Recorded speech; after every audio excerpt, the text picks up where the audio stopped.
Bueno, chicos, vamos a dar inicio a la conferencia. Quiero agradecerles su asistencia y su desplace para acá. Espero los invitados también sean bienvenidos todos. Vamos a iniciar. La conferencia de esta mañana corresponde al tema de la identidad mexicana. Forma parte de nuestra formación del plan de estudios que estamos nosotros realizando con respecto a lo que es la personalidad del trabajador mexicano.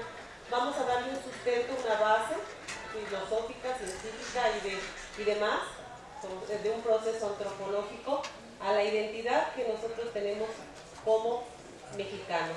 Vamos a hacer un análisis, nuestro ponente nos va a ayudar a ello, acerca del famoso concepto de identidad.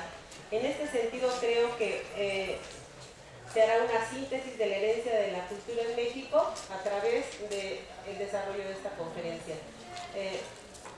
Nuestro conferencista es pasante de arquitectura en la UNAM, pero él está interesado en los temas de la cultura de México a través del tiempo.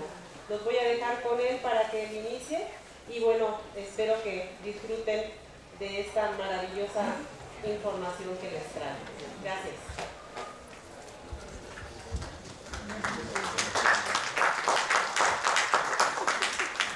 Hola, buenos días. Bueno, como dice la maestra, yo soy estudiante de arquitectura de la UNAM, de la FES Aragón particularmente.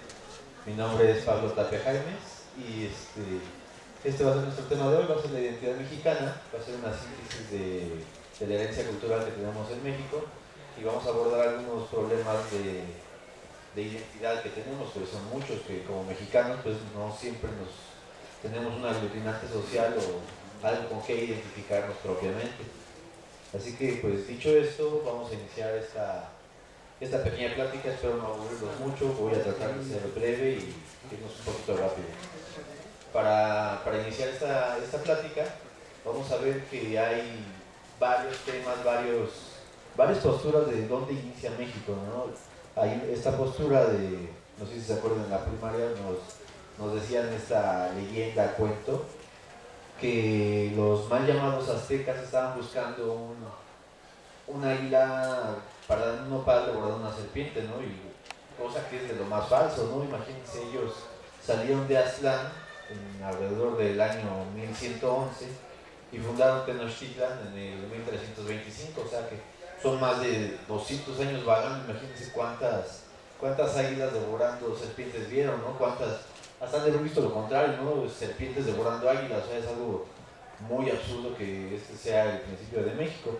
El símbolo de la serpiente, del águila devorando una serpiente, es un símbolo cosmológico, filosófico y religioso de los mexicas, donde el águila representa al sol o el espíritu y la serpiente representa a la tierra o lo terreno, lo material.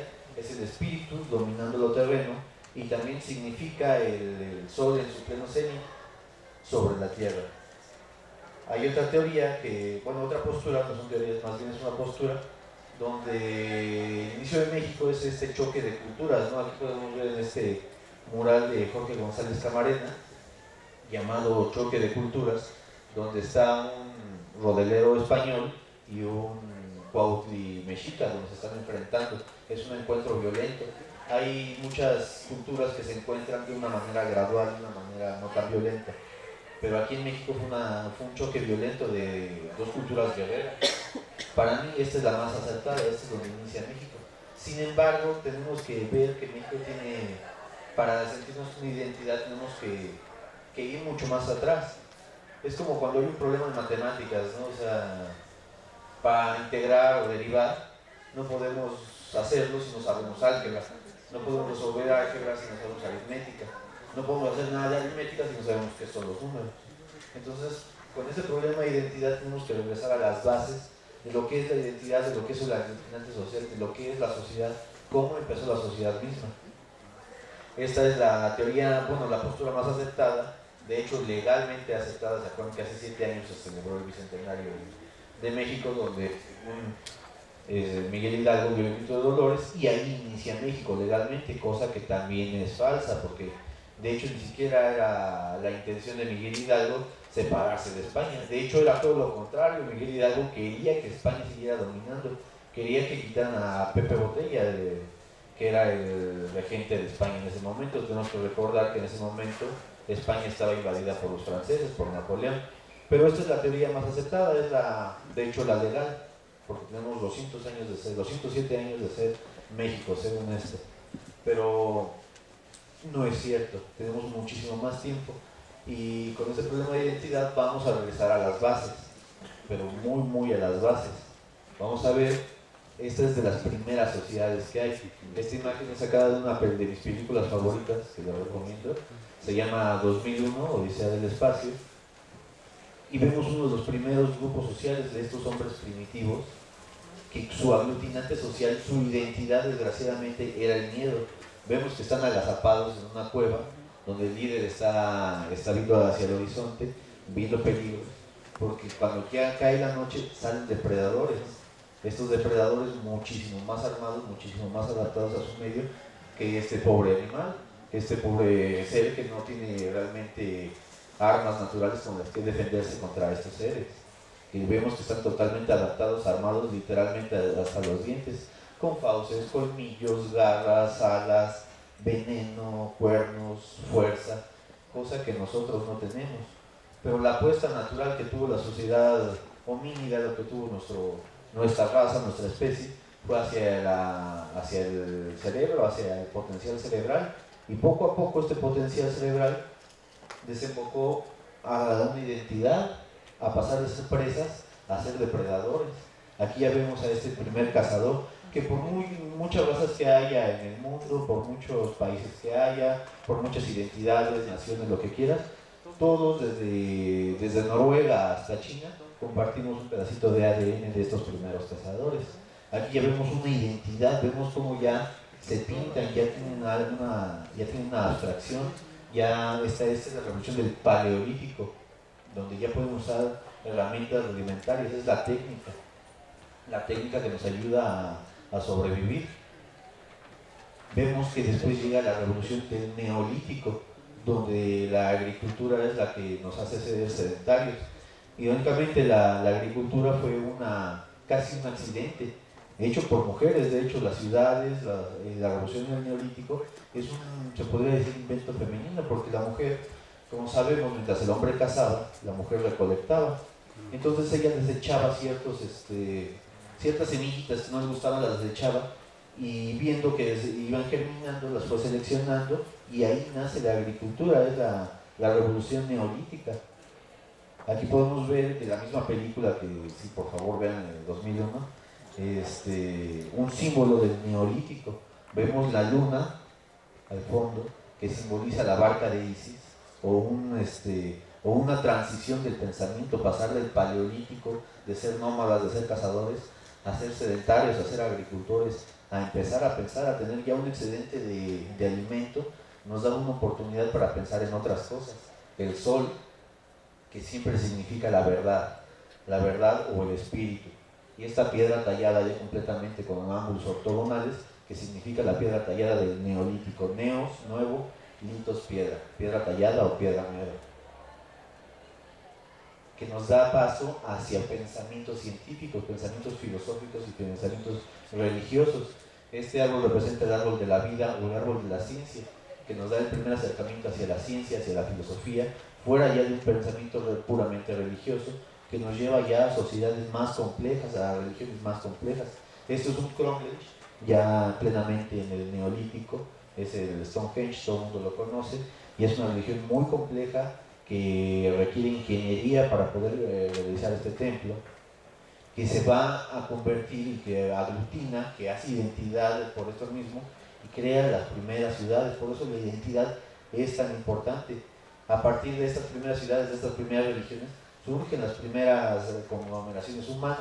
Esta es la primera ciudad de la que se tiene documentación fidedigna, se llama Cataluyuk, al norte de Turquía. Es una ciudad sin traza, más sucia, pero y era una conglomeración de 10.000 personas, que 10.000 personas ahorita no son de una colonia, pero para ese entonces era más de la mitad de la gente que había en todo el mundo.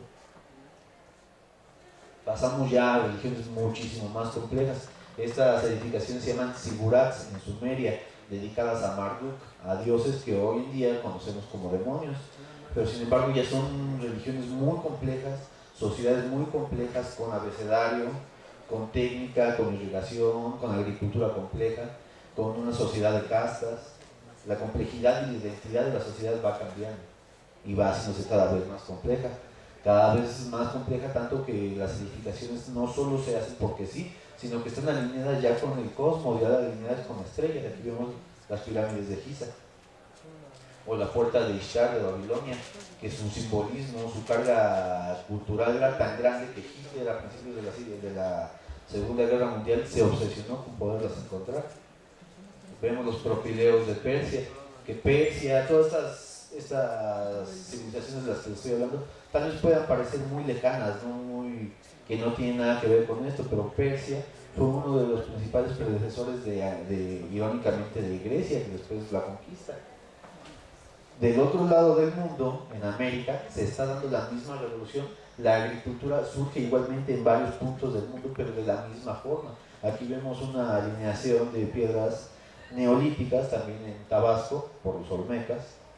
Vemos ya civilizaciones aquí también muy complejas arquitectónicamente, socialmente, religiosamente, filosóficamente. Es la calzada de los muertos de Tenochtitlán.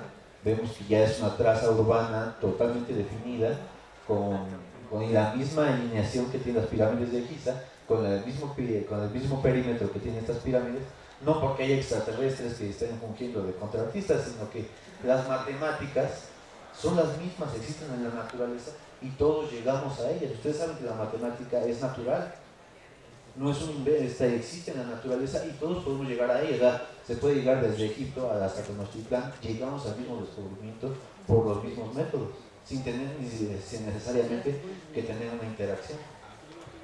Vemos aquí Cuicuilco, también en el postclásico, que ya es una abstracción, ya no tiene que ser necesariamente cuadrado, ya es una figura circular adaptándose al medio y tratando de emular a los montes aledaños. Palenque, no se diga, ya en el postclásico, Palenque ya tiene una religión tan compleja que su rey Pacal, no sé si hayan ido al Museo de Antropología, en el apartado de los mayas. Pacal está en su sepulcro y tiene un círculo en una mano y una esfera y un cuadrado en otra. Esto quiere decir la fusión, otra vez el círculo y el cuadrado, la fusión de lo espiritual con lo terreno. Cosa que también se da en el otro lado del mundo, que vemos que la identidad es la misma, que por muy separados que estemos, llegamos siempre a la misma conclusión, llegamos siempre a los mismos resultados. Por eso la identidad es tan importante y la estamos perdiendo. Vemos que la identidad hizo surgir imperios, hizo surgir religiones, hizo surgir historia literalmente.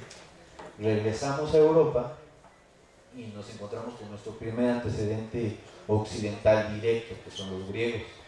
Los griegos son les debemos todo. Esto es invento griego. Estamos aquí emulando a los griegos en el Ágora. Este es una de los hitos arquitectónicos más representativos de todo el mundo, es el Partenón en Atenas. Y los símbolos, el símbolo es muy importante. Aquí vemos los símbolos de Atenas, los símbolos de Atenas y los símbolos de Esparta.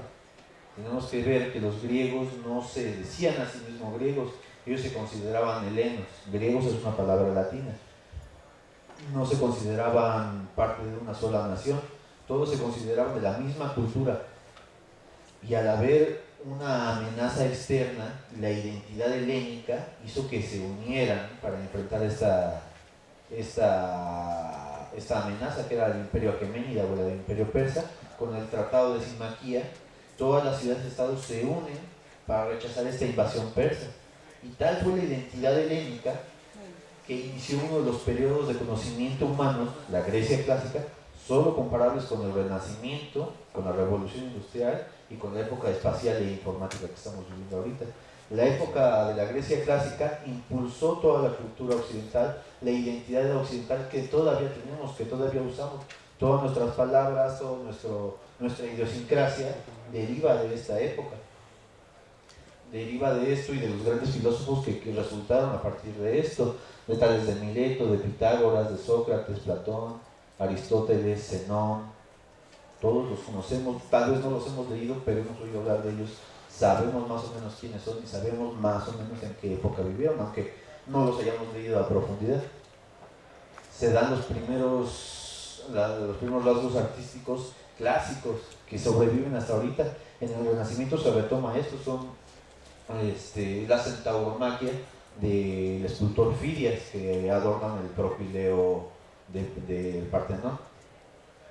Y con esto damos paso, la identidad griega es tan fuerte que no solo se definen de los persas, sino que los conquistan.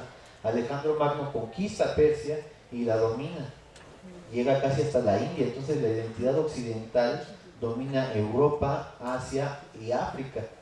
Obviamente con la muerte de Alejandro Magno su imperio se cae, pero el helenismo perdura y da paso a uno de los imperios más grandes que ha habido y otro de nuestros antecedentes occidentales directos, que es el imperio romano, que nos heredó el latín, que nos heredó el derecho romano, que toda la ingeniería que tenemos ahorita viene mucho del imperio romano. La dinámica de fluidos viene del imperio romano, los símbolos siguen siendo importantes. Aquí vemos el spork, que es el Senatus Populusque Romanos, el Senado del pueblo romano, símbolos que se siguen usando hoy en día. Si vemos esto, no es muy diferente al águila juarista que se usó aquí mucho tiempo. Los romanos también tuvieron que defender la civilización occidental contra el imperio cartaginés y lo logran vencer también. Vemos que la identidad romana, después de las guerras púnicas, que son las guerras que tiene Roma contra el Cartago, crece. Esta es una pintura de mis pinturas favoritas, se llama El juramento de los Horacios, y vemos la identidad romana, los valores romanos a tope. Vemos aquí los Horacios, que son ellos, jurando lealtad a su padre, porque ya no puede ir a la guerra, entonces están entregando las armas de la casa a los Horacios. Vemos la postura de los Horacios, las piernas a 45 grados, un símbolo de virilidad y estabilidad. Vemos a la que está en tres partes, los Horacios, el padre y las dolientes, que están tristes porque sus hijos y sus esposos van a ir a morir a la guerra. Sin embargo, es más importante la defensa de la patria que quedarse en casa. Esta identidad también desemboca en filosofía y en técnica. Estos son algunos de los filósofos romanos más importantes, como Marco Aurelio, Séneca, Ovidio y Marco Tulio Cicerón. También desemboca en actividades artísticas grandísimas, como son la columna de Trajano, que narra, es el primer comic book que narra la conquista de Dacia. Obviamente Roma, no nada es para siempre. Roma cae en el siglo V, a mediados del siglo V, y con esto pues Europa, que estaba, gracias a Roma, tenía puntos de estabilidad por todos lados. Había ciudades como Alejandría, como Londinium, como Roma, como Rávena. Al caer Roma ante los bárbaros, todos estos focos de conocimiento van cayendo, y y Europa cae en el oscurantismo, una especie de pausa, se detiene este conocimiento humano que iba rapidísimo. Sin embargo, si nos pasamos otra vez a América, en América hay otra explosión de conocimiento con Pacal, con Palenque. Los mayas, al igual que los griegos, están organizados en ciudades-estado. Entonces, entre ellos compiten no solo en guerra, sino en tecnología, en conocimiento y en filosofía. Entonces, aquí en América se da también una explosión de conocimiento grande, sobre todo en el sur de México. Este también es un acueducto en Palenque, sumamente complejo, que a la fecha sigue funcionando. El observatorio de Palenque tenía un observatorio para los mayas. La observación del cielo era fundamental tanto para su organización social como para su organización religiosa. Vemos ya en los últimos reductos del imperio maya, bueno, no imperio, civilización maya nunca llegó a ser un imperio. Este es el castillo en Chichén Itzá, y desemboca en nuestro antecedente de este lado, del lado de Mesoamérica, que es Teotihuacán. Teotihuacán es un gran misterio. De hecho, para cuando llegaron los mexicas a Teotihuacán, pues ya eran ruinas. Los mexicas también llegan como arqueólogos a descubrir Teotihuacán, y en base a sus jeroglíficos y a su disposición urbana, ellos sacan mucho de su idiosincrasia y de su religión. Vemos la pirámide de la Luna. Vemos esta foto por un fotógrafo profesional en el Museo de Antropología, no sé qué es aquello.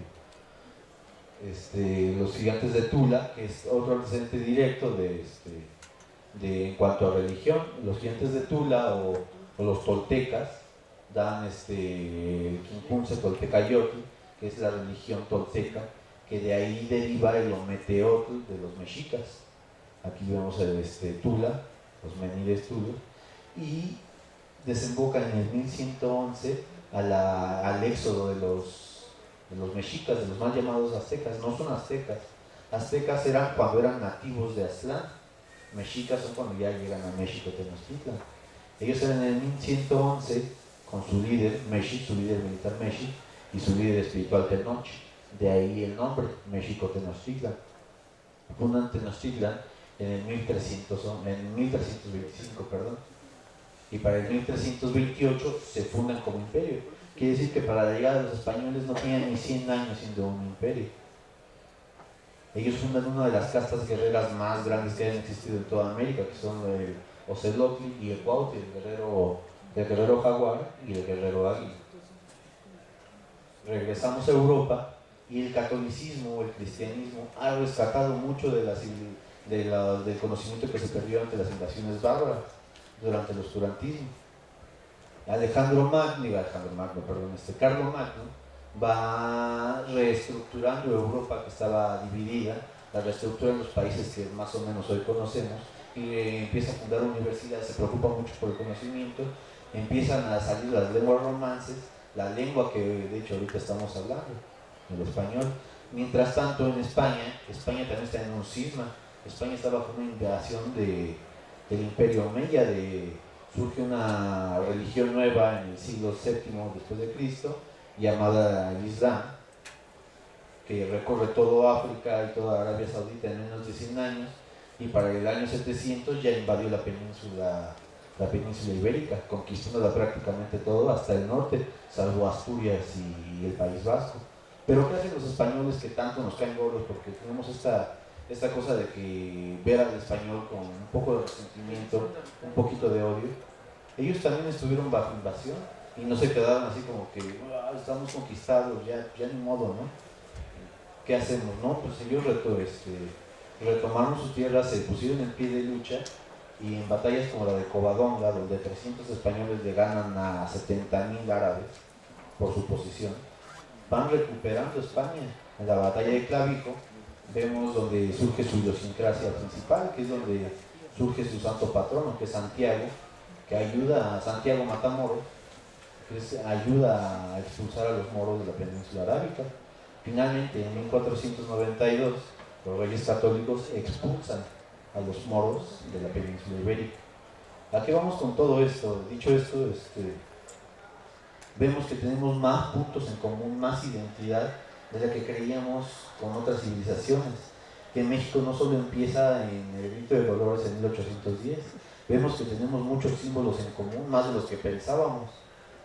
Por ejemplo, vamos a analizar el símbolo de los reyes católicos, que es el águila de San Juan, y los 4 reinos de España, que son León, Castilla, Cataluña y Aragón. Todo esto bajo el águila.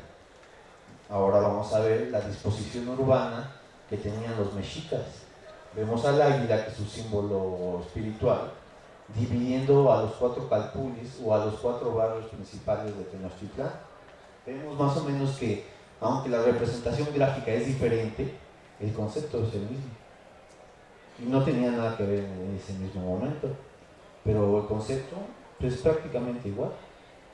Vemos cosas que de aquí estamos muy orgullosos, ¿no? de los mexicas del caído, pero casi no sabemos nada. Por ejemplo, no sabíamos que los mexicas que se persinaban, ellos también usaban la señal de la cruz, obviamente con otro concepto. Por ejemplo, la cabeza o el cielo representaba a Quetzal, la tierra a la serpiente o a Coatl. El lado derecho a Tonal, el sol, lo masculino, lo racional. El lado izquierdo a Nahual, la luna, la femenina o la intuición. Entonces ellos hacían Quetzal, Coatl, Tonal, Nahual, se persinaban al igual que nosotros. Imagínense lo raro que debió haber sido cuando llegaron los españoles y ellos también hacían la misma señal.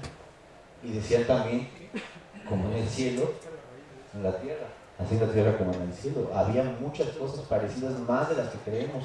Y esto no sé por qué no se habla, no sé por qué siempre tratamos de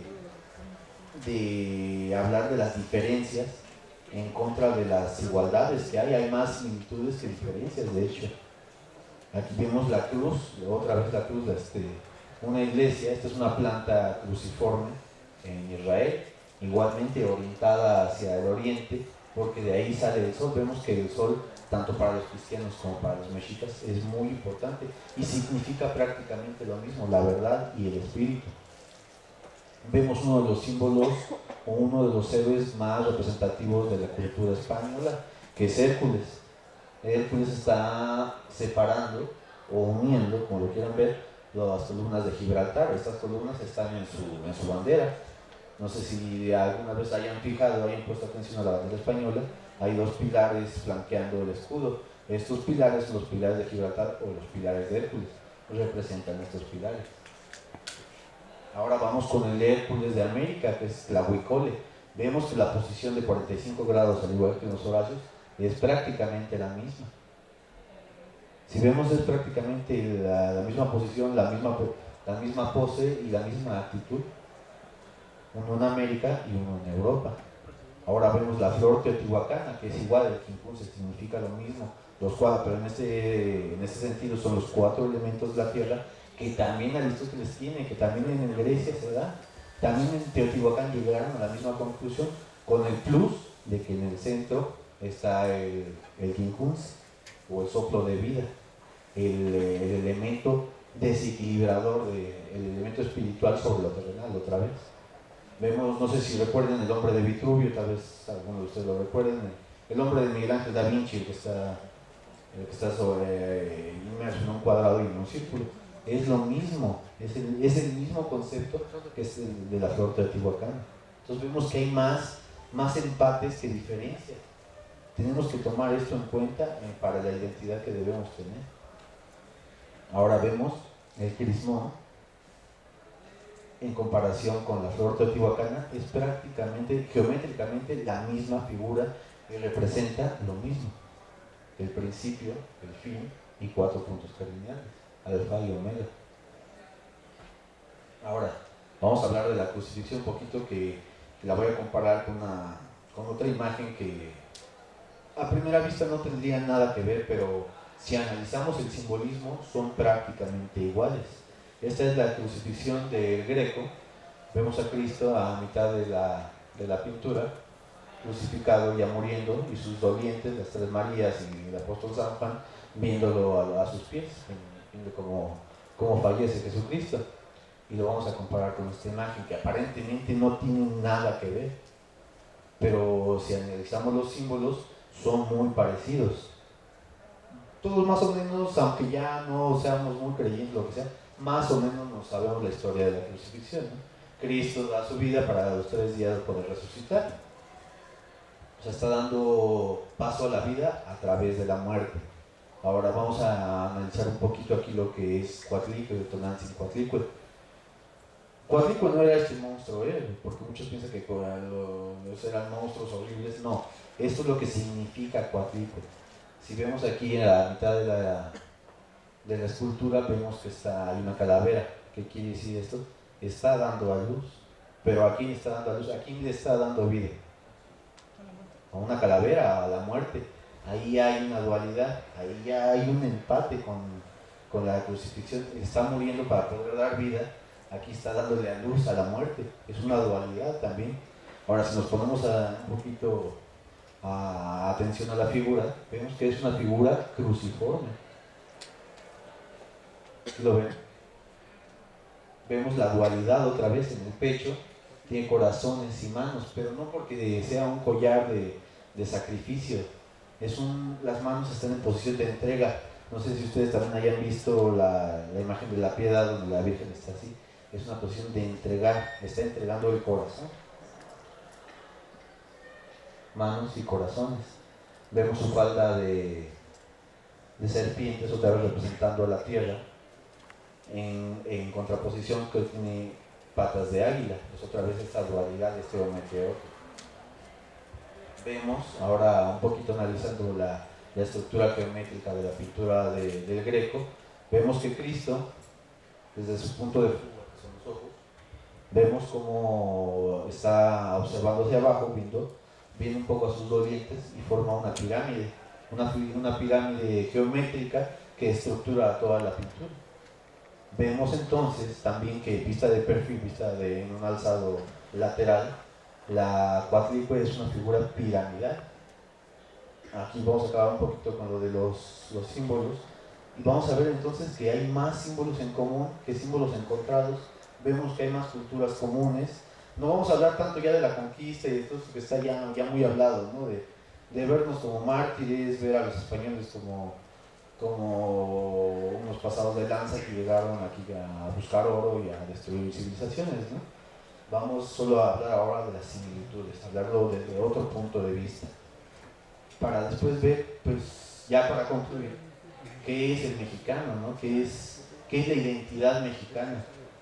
El mexicano es tal vez, el indio mártir, el indio muerto, el indio con el que siempre se pasan, el indio que es un mártir que no puede defenderse, o el europeo que llegó aquí a pasarse de lanza y aquí se quiso quedar. ¿Somos eso? ¿O somos este mural de Diego Rivera, donde vemos otra vez al trabajador, que también muchos nos vemos así, ¿no? Como el trabajador explotado? Vemos este trabajador que es prácticamente una analogía a Cristo cargando su cruz, es un mártir entrando a la mina. ¿También somos esto? ¿Somos mártires? ¿Somos seres explotados? ¿O somos somos que es el estereotipo mundial, ¿no? El gordito, borracho, dicharachero, buena onda, no se preocupa mucho por las cosas, fanático del fútbol y hasta ahí, ¿no? Ese es el mexicano a nivel mundial. O, como yo quisiera verlo y como quisiera que tal vez ustedes compartieran mi visión, somos los nietos de estos abuelos, del Cuautli orgulloso de su tierra, del Oclita griego a defender a Grecia, del legionario romano, de los mejores guerreros que hubo en un tiempo, y del terciario español, el mejor espadachín que hubo en todo el mundo. Y somos nietos también de estas cuatro culturas, ¿no? De Teotihuacán, de la pirámide del Sol, de la Atenea Nike, de la crucifixión de Tintoretto, de Ejecatl Quetzalcóatl, del Panteón Romano. Yo quiero ver que nosotros somos la conclusión o la finalidad de todas estas civilizaciones, nosotros somos la síntesis que estas civilizaciones tuvieron. Y como imagen final, como penúltima imagen, no sé si se acuerdan de la imagen que les puse de los símbolos de Atenas y de Esparta, que eran muy diferentes entre sí, pero al ver una amenaza común se unen. Entonces, al igual que Atenas y Esparta, tal vez me estoy yendo muy lejos o muy poético, pero ¿por qué no verlo así, no? También la UNAM y el POLI, en lugar de siempre estar viendo diferencias, en lugar de estar diciendo, tú que hablas de matemáticas, tú eres de filosofía, tú vete a comer tacos, o tú que hablas de filosofía, tú vete a hacer números, tú que no puedes leer un libro. No es cierto, tanto POLI como UNAM tenemos más similitudes que diferencias, y de hecho en este punto histórico somos lo aglutinante, somos la élite intelectual que tiene este país, aunque suena muy redundante, somos el futuro, somos lo que tiene México. Fuera de esto, ¿qué tiene? Pura corrupción, ¿no? Entonces, para poder concluir, me gustaría en este mural del maestro Orozco, que es el hombre en llamas. El hombre en llamas es aquel hombre que tiene la espiritualidad a tope, el hombre prácticamente perfecto, el hombre que es el resultado de muchas civilizaciones, desde Grecia, Sumeria, Persia, Asiria, Nínive, Teotihuacán, los Olmecas, las Ventas, Monte Albán, todos esos seres, todas esas civilizaciones unidas al final para dar paso a este hombre prácticamente perfecto, como diría José Vasconcelos, la raza cósmica. Y con eso quisiera terminar. Muchas gracias.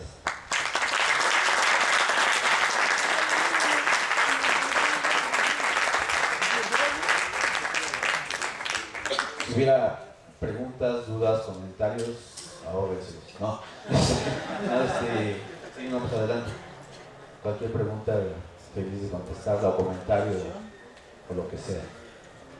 Por favor. Sí, chicos, entramos a la sesión de preguntas en donde enriquecemos más aún nuestras dudas, pero ahondamos en el conocimiento.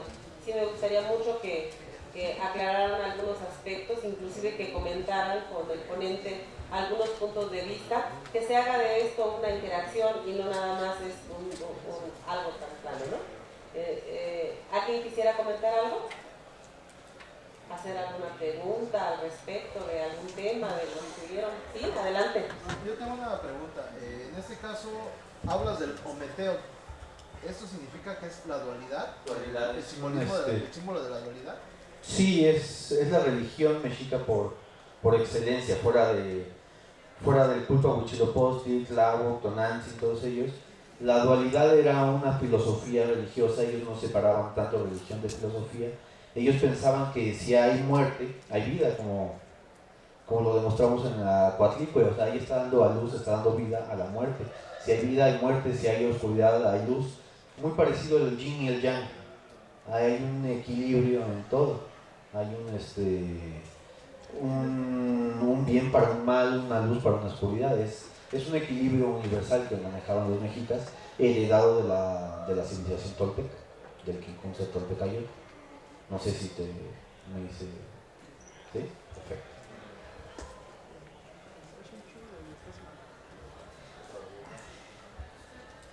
¿Nadie? ¿Tú eres azul? La verdad no sé cuál es la definición de civilización e imperio. ¿Qué hace que una civilización? Claro. Imperio viene de emperador. O sea, cuando ya hay un imperio, quiere decir que hay una jerarquía ya monárquica ahí, ya quiere decir que hay una casta, personas aparte que la dominan. Una civilización no siempre tiene que ser de esta forma. Por decir, Grecia era una civilización, la más rica que hemos conocido, y ya es una civilización democrática. O hay civilizaciones donde hay varios reyes, hay civilizaciones que se regían por mayordomados. O sea, imperio es ya cuando hay castas gobernantes, una persona hasta arriba, y de ahí se despliega como una pirámide de jerarquías dominantes.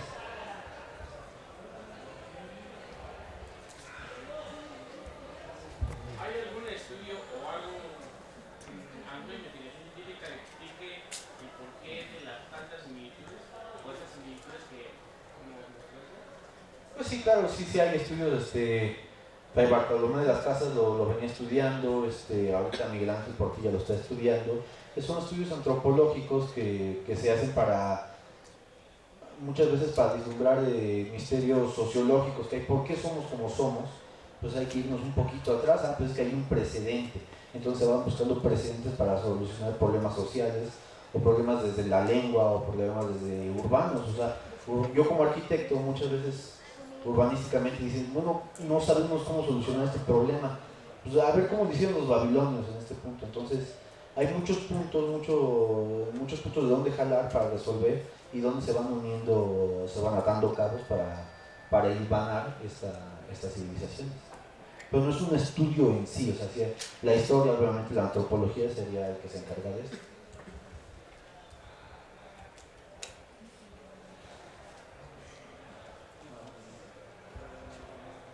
el águila tiene significado de varios escudos abajo. Claro. ¿Qué significado tiene? Muy buena pregunta, el águila representa, para los mexicas, por ejemplo, si nos ponemos a verlo desde el punto de vista cosmológico, desde el punto de vista del cosmos, ellos veían al sol desde tres aves. Cuando salía por oriente lo veían como un colibrí, cuando estaba en su cenit lo veían como el águila, cuando iba cayendo lo veían como el Cuauhtémoc, como el águila que cae, que desciende, no el águila derrotada, es una águila que se va poniendo. Para los cristianos el águila, como lo veíamos en la diapositiva del escudo de los Reyes Católicos, es el águila de San Juan. Los 4 evangelistas, no sé si sepan que hay 4 evangelios, ¿sí? Mateo, Lucas, Marcos y San Juan. son los tetramorfos, cada uno está representado por un animal. San Juan le toca el águila, que es el águila de la verdad, que es el espíritu. Otra vez digo, es casi la misma, es una analogía casi igualita a la que tenemos aquí, que en Europa. El águila es el espíritu que puede volar, que ve la tierra desde abajo. Sería más o menos la explicación que hay. ¿Tú crees que esto tiene que ver, bueno, no sé si alguna vez has escuchado de lo que se llama conciencia colectiva?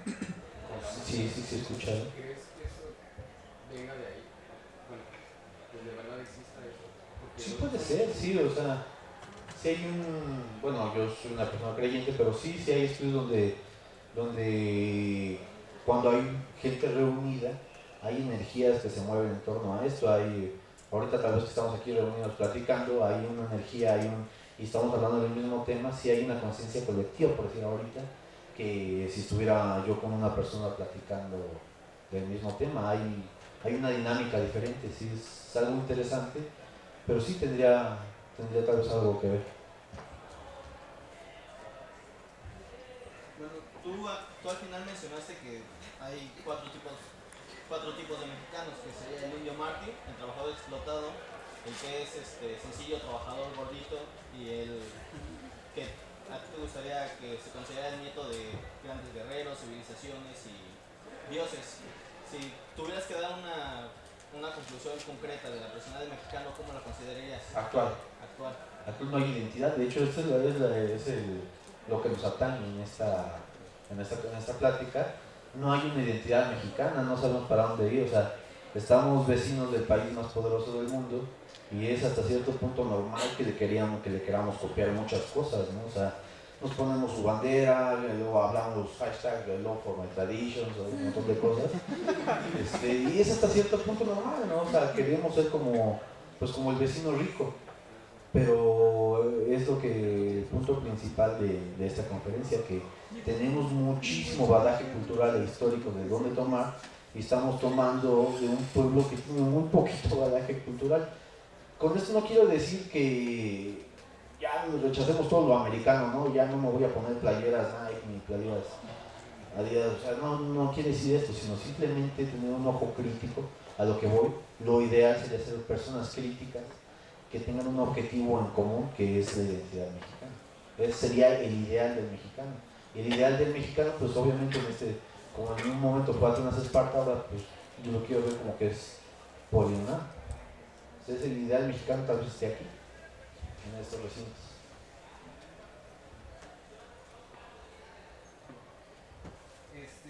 Bueno, al final decías lo del hombre en llamas, que es el máximo representante de una llanura espiritual. ¿Qué tanto se relaciona, o bueno, qué tanto consideras que va esto de la mano con la identidad, el aspecto espiritual con la identidad del mexicano? Totalmente, no puede haber uno sin otro. O sea, si no eres un ser espiritual que valores más lo que tienes aquí, que valores más tu historia, tus tradiciones, tu cultura, sobre lo terreno, sobre cuánto voy a ganar. Muchas veces decimos, estudiamos para ser alguien en la vida, ¿no? Pues ¿qué es eso? No quiere decir nada absolutamente. Estudiamos para tener algo, queremos hacer algo, queremos realizar cosas, no estamos aquí por dinero. El hombre en llamas no está aquí por dinero, no está aquí para tener una cuenta de banco, que pues, sí, está chido tenerlo, pero vamos más allá. O sea, el hombre en llamas tiene un pensamiento espiritual, y tiene un pensamiento que va más allá de lo terreno, que va más allá de lo material, que sabe lo que tiene atrás y sabe perfectamente hacia dónde va. No sé si te... Pero ahora me surgió otra pregunta. Que sea, amiga. Bueno, dices que va por más allá del hombre espiritual, que deja de ver tanto las aflicciones terrenales, o bueno, es lo que entendí. Sí, claro. ¿Cuál sería el objetivo de este hombre espiritual? Sí, es ir más allá, pero... Elevar la raza humana. Sí. Bueno, no me quiero ver muy conspiracionista, porque estaríamos en otra plática, pero hay intereses en bajar el nivel humano. Entonces el hombre en llamas, su objetivo principal sería elevar el conocimiento humano, elevar el nivel humano, elevar a los seres humanos a un nivel, seguir evolucionando. Es como si nos hubiéramos quedado en las primeras diapositivas donde veíamos a estos primeros homínidos agazapados. Ese no era el último paso de la civilización. Tal vez el objetivo principal del hombre en llamas sea seguir evolucionando y llevar a la raza humana a un nivel más alto todavía. Todavía no hemos llegado, tal vez nos sentimos un poquito como que ya estamos en la cima de la pirámide, pero yo creo que todavía estamos como a la mitad. Entonces el propósito de este ser es llegar a eso, que sería la perfección humana. Y es el propósito de todos nosotros, tal vez, llegar a esa perfección, llevar al hombre a niveles que no imaginamos todavía, espiritualmente, técnicamente, filosóficamente, religiosamente. Es ahí cuando se unen filosofía, religión y técnica. Los tenemos que unir y es la unión de todos estos es este ser. Una pregunta. ¿No crees tú también que el problema de identidad que tiene la mayoría de los mexicanos proviene desde la educación primaria? Y les enseñan a ver las culturas mesoamericanas como algún tema aparte diferente. Empieza México como república a partir del grito de Dolores con la conquista. Entonces, yo creo un poco que ahí muchas veces existe el problema porque somos como como nos lo han enseñado, una nación relativamente nueva comparada con otros que ya tienen pues, bastantes siglos. Sí, no, hay un interés, no sé qué tan oscuro sea, en quitarnos esta identidad, en hacernos ver como mártires, en hacernos ver como siempre los conquistados. Primero, hay que quitarnos este estigma de conquistados. Nosotros no somos conquistados, nosotros somos el resultado de esa conquista. Estamos aquí hablando español, no náhuatl. También estaría chido hablar náhuatl, pero estamos aquí resultado de esa conquista, no somos seres conquistados. Y sí, hay un problema desde las bases, como dices. Hay intereses en desaparecer historia, desaparecer filosofía, desaparecer todo esto que nos pueda hacer unos pensadores críticos. Entonces yo los invito a todos ustedes que siempre sean críticos, critiquen a sus maestros, pónganlos en dudas, pónganlos en problemas, pónganlos... Sí, no les crean todo, tal vez no tienen la verdad. Entonces, sí hay intereses en que no veamos, en que no nos sintamos orgullosos, en que no veamos atrás, en que no nos podamos identificar con estas personas, ¿no? Decir, no, esos son aparte. Si hay intereses, claro que sí hay intereses en que hagamos que estos no sean nuestros abuelos cuando lo son directamente. Muy buen aporte. Entonces, concluirías que la raíz de todos los problemas es tal vez una diferente concepto de las cosas, porque dices que España y México tenían varias ideas en común, pero a la hora de enfrentar esas dos culturas, digamos que la mala concepción de las cosas hizo que unos quisieran poner las ideas sobre la de otros. ¿Podría ser esa la raíz completamente de los problemas? Bueno, o sea, la guerra de conquista fue eso, una guerra, o sea, las dos civilizaciones... No, me refiero más como que a los problemas, podría ser de diferentes personas o de gente de otros países que a lo mejor no se llevan con los mexicanos, que porque tienes una constitución diferente. Sí, definitivamente, como decía el compañero, hay intereses en que el mexicano no sienta un orgullo, en que no sienta una identificación con estas otras personas. Entonces nos tratan de vender esta idea de que somos unos... Pues que no la vamos a armar mucho, ¿no? Que si llegamos a ser buenos en nuestra chamba, ya la hicimos. Si tuvimos 2 coches y una casa, pues ese es tu éxito en la vida. Y al morirte tal vez le dejes una cuenta de banco a tus hijos, puta, ya la hiciste, ¿no? Ya lo eres todo, pero no, sí, o sea, el problema radica en ese, en que no nos identificamos, que no tenemos un aglutinante social e histórico entre todos, o sea, todos vemos para muchos lados. El problema es ese, es que no tenemos una identidad en común. Ese sería el problema de raíz. ¿A qué crees que se deba esta pérdida de identidad? Porque estamos hablando de que en otros países ya nos tienen sobre un concepto, entonces yo pienso que de fuera tienen más idea a lo mejor de lo que es México, porque por ejemplo los estadounidenses vienen acá y ya te hablan, pues México, y inmediatamente identifican tequila, mariachi, sombreros, identifican un sinfín de cosas, cuando aquí como mexicanos pues lo tenemos aquí presente y realmente somos los últimos mucho la influencia gringa, o sea, tenemos al país más poderoso del mundo aquí al ladito, entonces nos cae toda su mercadotecnia, toda su idiosincrasia y pues vemos que ellos son ricos y nosotros estamos mal, estamos en corrupción, estamos en una guerra civil prácticamente y pues adoptamos eso, no quisiéramos ser como el vecino que le va bien y el vecino que le va bien pues quiere apartar esas cosas feas y ve lo bonito, ¿no? Ve el México de los gringos, ve el folclore, ve a los inditos bailando, ve el 2 de, para ellos siempre es 5 de mayo o 2 de noviembre, entonces ven lo bonito, ¿no? Entonces por eso ellos se abocan un poquito a eso. El problema residiría en esto, otra vez en la falta de identidad y en ver el pasto verde o ver lo bonito lejos sin ver lo que tenemos aquí primero. O sea, la identidad primero sería conocer lo que tenemos aquí, conocer lo que tenemos atrás en Europa, lo que tenemos atrás en Mesoamérica y después empezar a voltear a ver otros lados. Con esto yo no quiero decir que se rechace todo lo gringo, ¿no? Porque pues es bien, a mí también me gusta. O sea, no quiero decir que si se antoja una hamburguesa en McDonald's digan, ah, no, voy por unos tacos de humildes, o sea, no tiene que ver, o ya no voy a ver series lindas, yo no sé qué haría sin Juego de Tronos. No, o sea, sí se puede aceptar, pero tomar las cosas, tener un filtro crítico de la cultura sajona y unirla con nuestra cultura para un objetivo en común. Ese sería el problema de fondo, o sea, la pérdida de identidad que tenemos con la identidad masiva que nos viene del norte.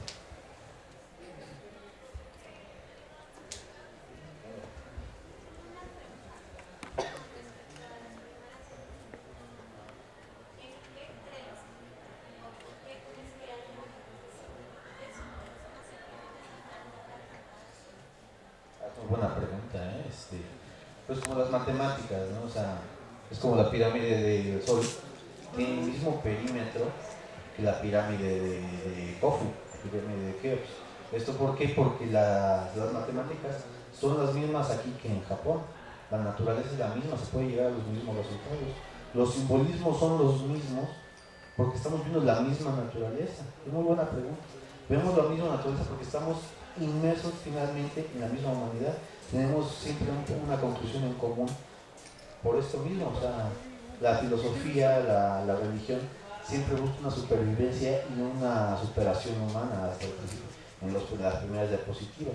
Entonces esta superación humana nos lleva más o menos a ver el mismo objetivo, por tanto buscamos símbolos en común aunque no tengamos un aparente contacto.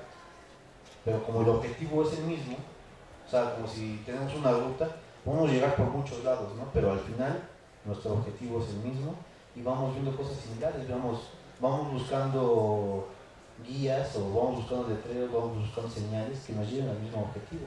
Por eso hay mucha similitud entre los simbolismos de un lado y de otro.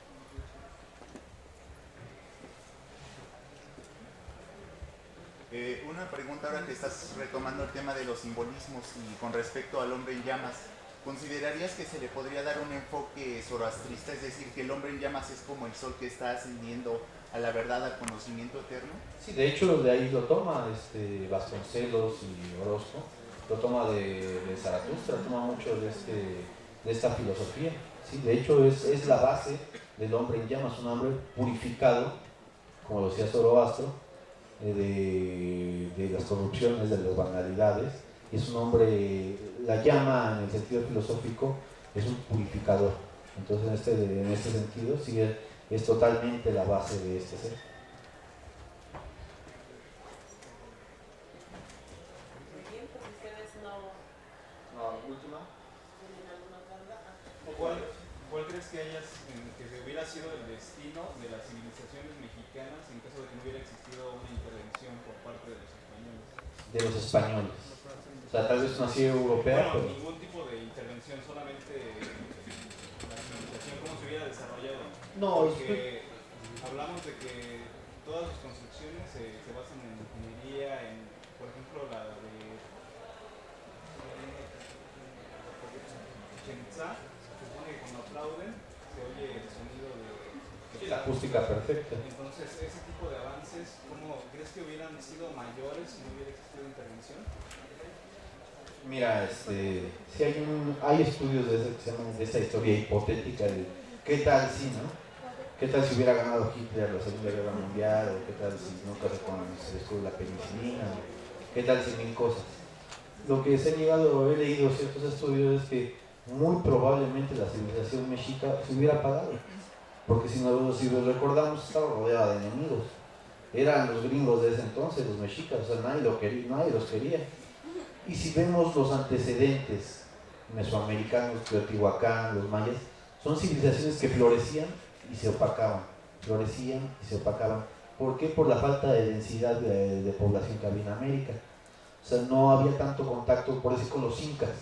Hay un estudio, ¿qué hubiera pasado si los mexicas hubieran conocido a los incas? Desgraciadamente no hubiera pasado, o sea, lo dicen los historiadores y los antropólogos, estas civilizaciones tarde o temprano se hubieran apagado porque no había contacto, un intercambio con otros. O, en otro caso, hubieran llegado sajones, alemanes, aquí que pues tenían más sangre genocida que los españoles, porque los españoles llegaron aquí a hacer un mestizaje. Y recordemos que lo que pasó en Estados Unidos pues, fue un genocidio, ahí no hubo mestizaje. Tal vez hubieran sido los destinos, los posibles destinos de Tenochtitlán. ¿La última?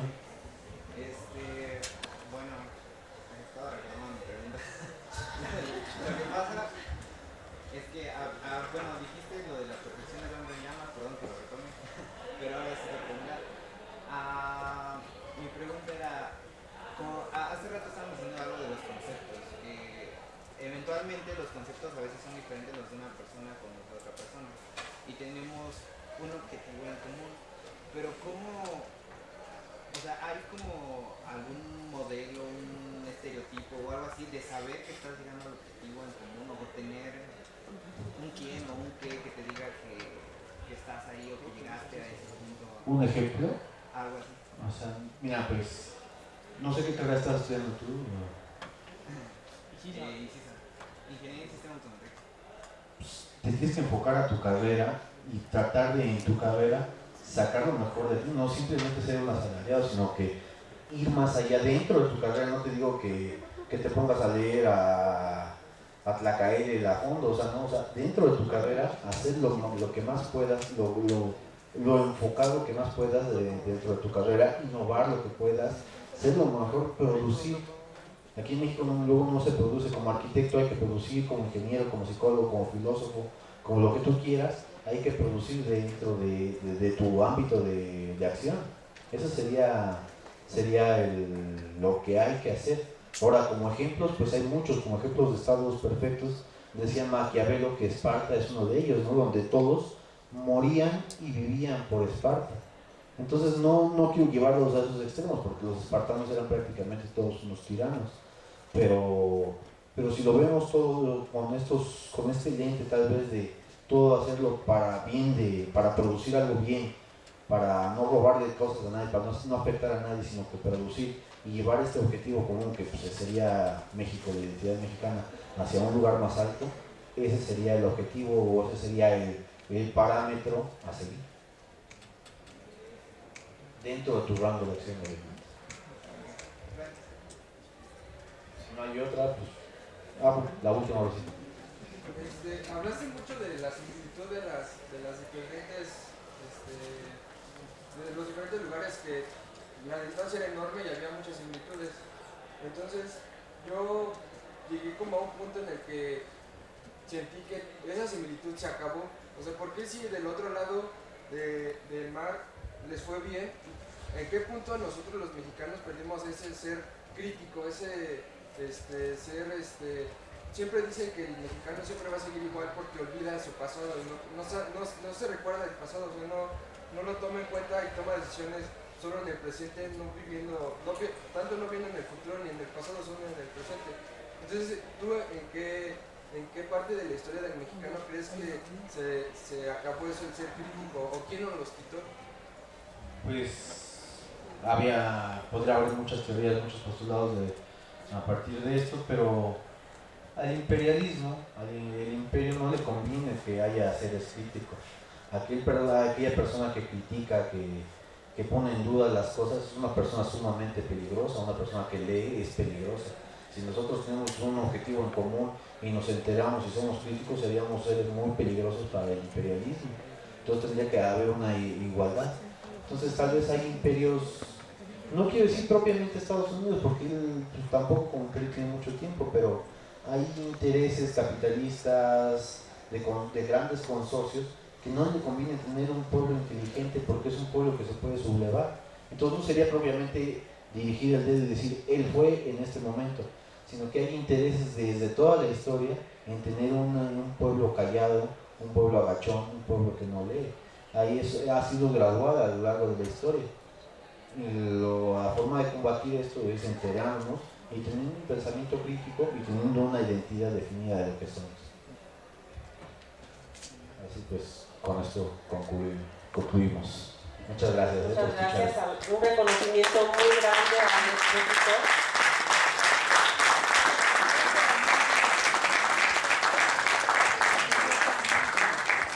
OFISA le ofrece un reconocimiento por escrito por haber dictado esta conferencia que, como ustedes pudieron darse cuenta, de lo más interesante.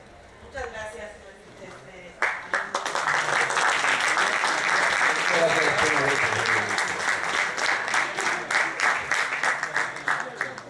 Bueno, vamos entonces a nuestras actividades cotidianas. Les agradezco mucho su participación y estaremos viéndonos como siempre en el aula. Que estén bien.